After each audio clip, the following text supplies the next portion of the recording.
This is an astrology podcast about the growth and change in consciousness from the new moon on February 1st, 2022 to the full moon on February 16th, 2022. Let's jump in. All right, so here we are. This is the new moon chart for February 1st, 2022, and this is the full moon chart for February 16th, 2022. The title of this change, the title of this phase, I'm calling the anticipatory power of a beginner's mind. So let's talk about what that means and how we get to that. So this new moon over here on the left is a highly concentrated bowl shape, sandwiched between planets of our personal mission, Mars, and quickening insight, Uranus.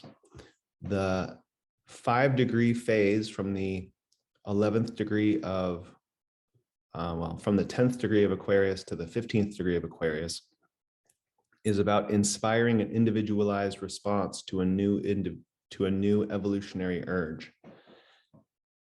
And that middle degree, that 13th degree that's developing here with the conjunction, is about seeding foresight and more specifically about anticipation. A good metaphor here is a barometer. So a barometer is like, the reason where that comes up is it's like bobbing or floating between levels of being, seeking to find a new set point, like a barometer. So imagine that we're kind of suspended between levels of being during this phase. And during this phase, we get to ask ourselves questions and confront realities that make us kind of choose who are we resolved to be moving forward? And more broadly, what ideas and outcomes are we determined to contribute to? So we'll kind of talk about all the energies that are coming out of the new moon and the energies that are shifting, and then the energies that'll be present at the full moon, and then this whole transitional period. So over this period, Mercury is retreating 15 degrees in retrograde. It's transiting the sun, the moon, which happens just before the new moon conjunction, emphasizing awareness of what's being let go of. And it transits Pluto right before the new moon conjunction, emphasizing a reconsideration of what a complete transformation means, and our roles in that. So Mercury and Venus to Neptune and Pluto, Mercury and Venus to Neptune and Pluto, suggests new cultural impulses that support distinctions and what we're individually needing to anchor into and take advantage of. So the personal energies, as Mercury gets past, Mercury retrogrades over Pluto, it joins Venus and Mars here. So this happened just a couple days ago. That energy is going to operate differently at the personal level than at the cultural level. So it might feel like a personal collapsing versus a cultural initiation or a cultural movement towards clarifying directions. So that's where,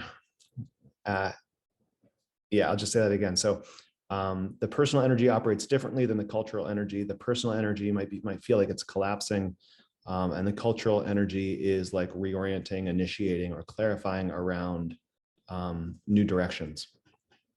Yeah, so a little more focus on the overall shape of the changes. So, and don't worry, if you're like really wanting to follow along and see what I'm looking at as I'm talking through this, I will make it a point to remind myself to make sure I post the YouTube video in the podcast link. So if you are listening to this as a podcast without the video, then I'll try to put in the show notes the YouTube link so that you can see the video too. So the changes. Let's get right back in. So the new moon bowl shape back on February 1st, the new moon overall shape was a bowl shape. And it shifts from a bowl shape where that spans 125 degrees from Mars here in the 6th degree of Capricorn to Uranus in the 11th degree of Taurus. That's 125 degrees spread over the whole thing. And that's pretty tight for a bowl shape, right? And then because halfway is 180 degrees. So 125 is like just barely over a third. But at the full moon conjunction, Uranus moves less than a degree, and Venus and Mars move several degrees. And so the bowl shape gets tighter, but the moon's missing. So it goes from 125 degrees spread of the bowl to 114 degrees at the full moon, but it's a full moon without the bowl shape is without the moon. So we'll talk a little bit more about what that means too. And the bowl shape, the reason I'm talking about the overall spread is because at the midpoint of the spread is where that energy is concentrated. And so at the new moon, the midpoint of between 6 degrees Capricorn and 11 degrees Taurus, between Mars and Uranus, is at 8 degrees of Pisces, which is exactly conjunct Jupiter. It's kind of interesting because it encourages mental activity. It encourages mental activity and it concentrates around the mental activity. So it really concentrates around our power of choice. And the conjunct Jupiter, it's the power to expand off what's been condensed and consolidated. So new emotional, cultural awareness on top of, with Jupiter being in the same sign as Neptune, it kind of represents a foreshadowing cultural growth through an evolutionary crisis. And the Sabian symbol for that 8th degree of Pisces is a girl blowing a bugle. And we won't go into what the Sabian represents if this is brand new to you, but it's a good clue to sacred geometry within wholeness. So the keynote idea of that girl blowing a bugle symbol of 8 degrees Pisces is a call to participate in the service of the race as an evolutionary crisis approaches. So when we're thinking about the theme, when we go back to the theme of this phase change, the anticipatory power of a beginner's mind, it's kind of how do we feel called to participate? Is being, planted in our minds, and we're getting those, I imagine we're probably getting some of those challenges these days. And so when we move forward a little bit and we look at the full moon and the full moon bowl shape without the moon, the midpoint of this bowl over here for the full moon coming up on the 16th is in between 14 and 15 degrees Pisces, which is right between Jupiter and Neptune, which emphasizes both Jupiter and Neptune, and this idea of wise awareness of how things are being seeded for future perpetuation into kind of like team units, I might say. So this midpoint here that we're moving towards suggests the use of intelligence and mental subtlety as a protection against storms and trials. It implies power of awareness for protective shielding into the next day after the full moon, when the moon is in full phase opposite that midpoint. So looking here granularly at the chart, the full moon on the 16th is in the 28th degree of Leo, and the midpoint is at 14 or 15 degrees of Pisces, which is opposite of 14, 15 degrees Pisces is 14, 15 degrees Virgo, which the moon will be at the day after the full moon on the 16th. So around 17th, depending on where you are in the world, might be the 18th. There's gonna be I would say a shift in, there will be some new awarenesses about how to protect ourselves moving forward. And like, let's see, one quick thing. We might think about how our character is being developed and what we're personally learning and what we're culturally learning about what's important to us as a race. So as we move towards this full moon over this first half of February, there's multiple planets aspecting Uranus, which turned direct before the last new moon. So Uranus was in retrograde, and it was, I would almost say, desensitizing us to the changes that are happening across society. And as we see Saturn here at the full moon, it's moving from the 16th degree of Aquarius to the 18th degree of Aquarius. And it's in a waning square to Uranus. And this is all technical stuff. But what I kind of get from that is that the waning square is diminishing intensity, and it's increasing awareness of new cornerstone insights that we can anchor into and move forward with. So what emotionalized insights can you reorient yourself around to help the next generation? Which is a lot about what the beginning of Aquarius, I want to say, or the beginning of the second half of Aquarius is about. As I was saying, Uranus has stationed and turned direct. The new moon conjunction is in a waning square to Uranus, which brings awareness and meaning that refines a sense of values for moving forward towards new beginnings. And that will feel like enlightening, and that will feel like a quickening kind of sense that happens probably in the first few days of this transition, because, well, let's say not first few days, but let's say like the 3rd to 5th day, because that's when, not 3rd to 5th, probably 4th to 6th day as the moon transits Uranus. So let's also take a quick look here at Uranus in phase to Pluto. So that is emphasizing the need to take spontaneous, wise action to move forward with spontaneous, enlightened inner power. So a question there might bring up a question to help us move forward. Might be, what new future visions have come to light? So how do we see ourselves participating in the new directions that society is moving in? So, and then Saturn to Pluto emphasizes revealing new discoveries that have been hidden. For American empiricism, because Pluto is conjunct America's natal Pluto, it relates to themes of power and prestige. For the USA and its citizens, what's being unmasked and brought to light related to foundational themes of kind of what it means to be an American. So back to this Uranus idea, Saturn to Uranus idea that I was just mentioning about what emotionalized insights can you reorient yourself around to help the next generation. And as I was saying, Saturn transits from the 16th degree of Aquarius to the 18th degree of Aquarius. It's structurally developing the individual's role in the world.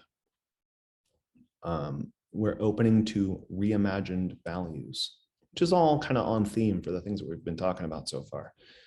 The moon is 107 degrees ahead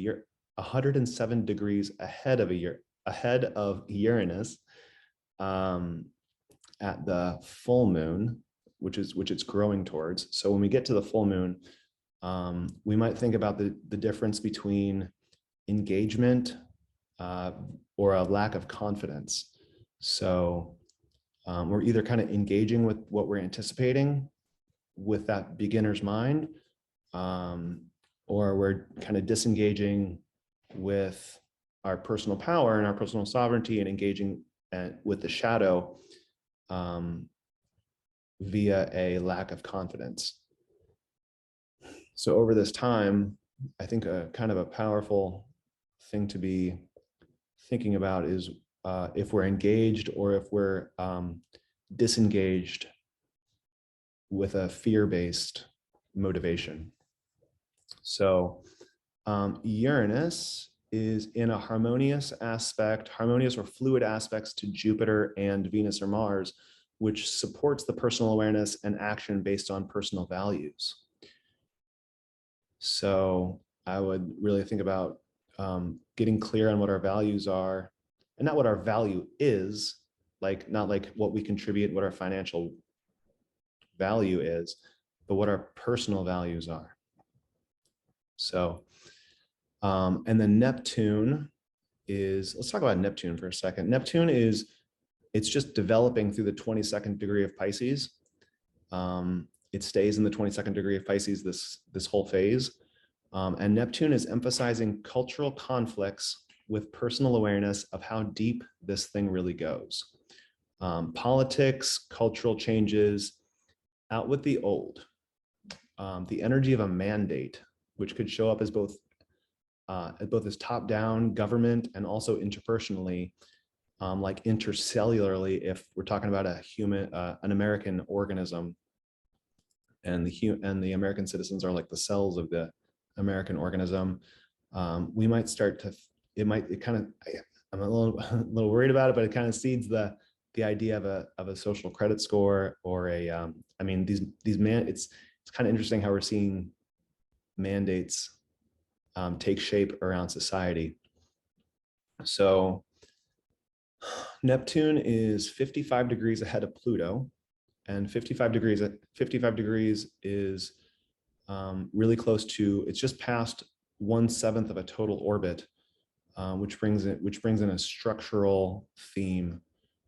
This new cycle of social and cultural growth and development, currently developing through the 22nd degree of Pisces, concentrates the development through mandates and encourage us to think about what's considered mandatory. And Jupiter in Pisces in this degree emphasizes a clash. And we kind of see that all over the news. It shows up on the cultural level powerfully through Pisces as either an unintentional recommitment, say that again, an intentional recommitment or unintentional undermining. So you'll be able to see the light and the shadow through either intentional recommitments or unintentional undermining. And one more point to make about the changes here over this between the new moon and the full moon. The sun and moon both transit Saturn in the 16th degree of Aquarius. And Saturn's pretty important because Saturn represents the limits of what we can see with our eyes. And it's the farthest planet that we can see with the naked eye. And so it therefore symbolizes structure, limits, boundaries, those kinds of things. And so the sun and moon, as I was saying, both transit Saturn in the 16th degree of Aquarius, and it's like an organism organizing itself. It passes Jupiter and Neptune in Pisces. The moon does, I suppose. I wrote these notes a couple days ago. The passes Jupiter and Neptune at the brand new moon phase, which could mean cultural confusion because Neptune in Pisces with Jupiter in Pisces. Jupiter in Pisces. Pisces is the old ruler of Jupiter, and it's the ruler of Neptune anyway. So those two planets combined in Pisces, it's Pisces is mutable water or distributive water, and water, when it's distributed, finds its lowest level. And so I'm kind of reminded of that saying that we don't rise to our greatest potential. We fall to our preparation, right? So how sturdy are our personal foundations? And what it seems like is that cultural confusion can either be a personal ascension or it could be something that seems more like disillusionment. Out to the full moon, it becomes brilliance that supports a doubling down based on a mental technique. So that mental technique could be, or mental mastery, depends on our level of comfort with that beginner's mind. It offers us, it seems like humanity is organizing itself into the Aquarian age, like a big businessman organizing the many aspects of an enterprise. It affords the space to develop, aka restructure, reinvigorate, repressurize the individual's larger role in the world. It requires wise management of energy. And we all do that in different ways, right? And as we look forward to the full moon and we get closer to the end of this part of the phase, this lunar phase, Venus has just conjuncted Mars. It's considered exact in Capricorn, the same sign as Pluto, which emphasizes the personal intensity of this whole experience. Because Venus and Mars are both personal planets, and Pluto is the cultural transformation planet, and they're alone together. Mercury, the three of those are alone together. Mercury at the previous new moon was with Venus and Mars. On the Venus and Mars side of Pluto, it was in retrograde, and Mars is moving direct during this phase and transiting Pluto. So there might be a really strong clash between personal rights and cultural authority. So Venus and Mars plus Pluto, as I wrote here in my notes, it's emphasizing a renegotiation of personal values and individual direction, recognizing current cultural growth and change through a release of inhibitions and a newfound reliance upon wisdom of the body. At the cultural level, is this newfound reliance upon earth wisdom. And that kind of makes sense because there's, 3 planets in Capricorn and Uranus and Taurus. So we got 4 planets in earth signs. And just out of this coming full moon on the 16th, so probably the 17th, 18th, and maybe a little bit into the 19th, the moon goes through Virgo, opposite that bull midpoint. And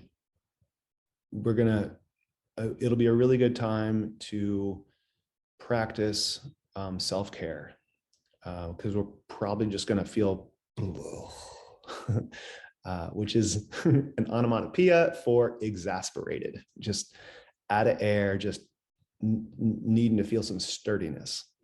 And we have the support to feel that sturdiness, as with all this earth sign energy, but it's just a lot of power, a lot of things being formed and reformed during this phase. Or should I say reformed and formed, because Mercury is moving out of retrograde and into Aquarius. And so we might think about what we can contribute, since it's about Aquarius, and the sun's in Aquarius and Saturn, and how are we restructuring our lives around what we're contributing to, how our actions are contributions to themselves. And so at the full moon, the sun and moon are both completing the 28th degree of Aquarius and Leo. The sun provides support in the form of intelligent foresight based on efficient use of natural resources. And so when we kind of look around and see what's in our world, we can just go, oh, I can use that right there for this right now. And that's intelligent foresight based on efficient use of the natural resources in our environment. And so let's look at this moon. The signature of the moon in the 28th degree of Leo is that we should try not to be overwhelmed with potentialities during this phase, and into the several days after this phase. We should enjoy the wonderful lightness of feeling this may bring after perhaps many days, months, and years of frustration or darkness. And I just think about all the people around, at least all the people that I know, and the people that I see on, around culture and around society that have been feeling darkness over these last couple of years of lockdowns. And this is an opportunity to feel lightness of being if we can manage to stay focused on who we're becoming. If we can stay focused on that, that anticipatory power of the beginner's mind, and focus on the potential of what we're becoming and what we're contributing. So I might suggest leaning into foresight and efficient use of natural resources and natural rhythms to minimize the sense of overwhelm. So natural rhythms might require that we zoom out a little bit. And I'm just kind of thinking about the crypto market. Like there's that huge crash a couple several weeks ago, and what goes down comes up, what goes up comes down, and see the bigger trends that unfold over time. And so at the end of this little episode, I wanted to share with everybody a practice that can bring clarity and ease. So life starts with the breath and life ends with the breath. And so there's a breathwork exercise that I would currently invite y'all to join me on. So if you're still here on the podcast, if you're still here on this episode with me, grateful you're still here. And if you're up for it, join me on this breathwork exercise. It might teach you something.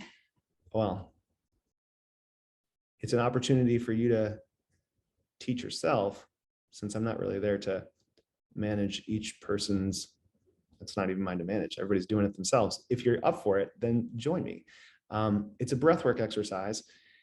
And the way it works is we're just going to create a steady tempo, right? So I'm just going to tap on the desk here, and I'll try to count us in like this is elementary music school. So the breathwork exercise here, I'll get back to tapping in a second to keep the beat. This breathwork exercise, just to introduce it, comes both from my music education background and also from my yoga and tantra and kundalini background. And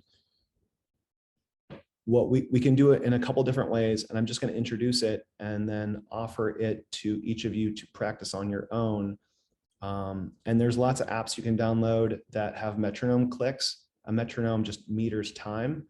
And I'm going to tap at about, I don't know, that's about 78 beats a minute. You could go down a little bit slower to maybe 70. That way it's a little calmer. Yeah. So the breathwork exercise that I want to do with everybody is just starts. It's really simple. Nothing that's pressuring about this. So it's into and out to. And I'll give you a context for what this means here in just a second, but let's just do the exercise real quick. So we're going to do a few beats of into and out to. So 1, 2, in breath, go.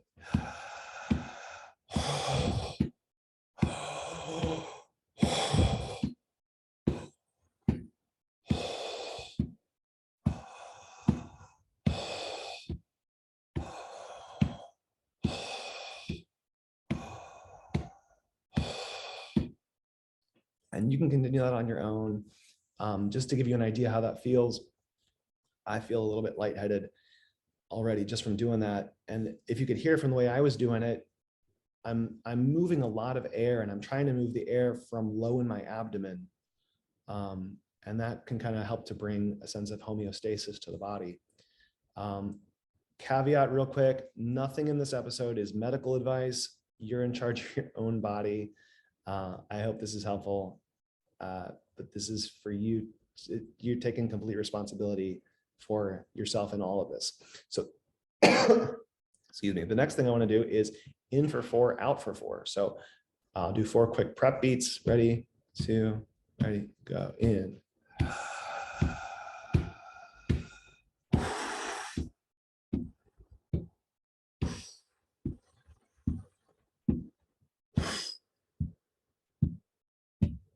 Right, that happens. That's a bit slower than 2 beats. And so if you're trying to calm yourself down, you could do 2 beats, which is kind of quick. 4 beats is a little slower. 6, 8, 10, 12, 16, 20 beats. 20 beats is kind of a long time, and you're going to want to go slow and release a little bit of air at a time, and practice, and you'll figure it out. And when you make the breath even on the in and the out, it kind of helps to create the esoteric wisdom teachings say that when you make the in breath and the out breath the same length, you are creating equilibrium between the ideas of creating and receiving. And and it can help to bring some balance to our personal relationships with receiving and creating. And we can provoke that centering and that equilibrium a little bit by practicing it intentionally unevenly. So what I mean by that is you could do in one, out for 2, in one, out for 4, in one, out for 6, and then vice versa. Out 1, in for 2, out 1, in for 4, out 1, in for 6. And you could do, any organization of 2 plus 4, 2 plus 6, 2 plus 8, just depends on, or 4 plus 10 or 4 plus 12. Just get creative and play with it. But don't get overwhelmed with the potentialities of what this breath work could be. Just be engaged with it, have fun with it, and use it like the engage the anticipatory power of a beginner's mind. And I'll do an uneven one just to show you what I mean here. So let's do in for 1, out for 4. 1, 2, ready, go.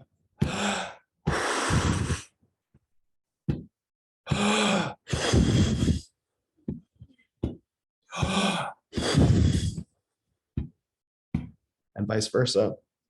We'll do in for 4, out for 1. This is going to be a lot more explosive. Ready, go.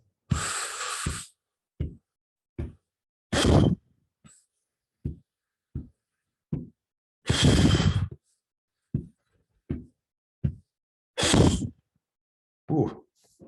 So in each of these breath exercises, it is important to fill all the way up and empty all the way out so that you're always circulating the air.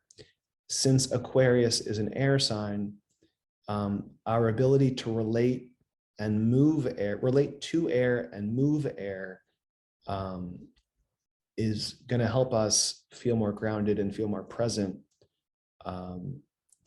for a long time, because we're just kind of jumping into the Aquarian age, which is 2,160 years. So each age is 2,160 years as part of the greater age of the zodiac.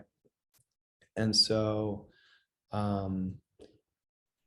this is a spiritual practice as much as this is a physical practice.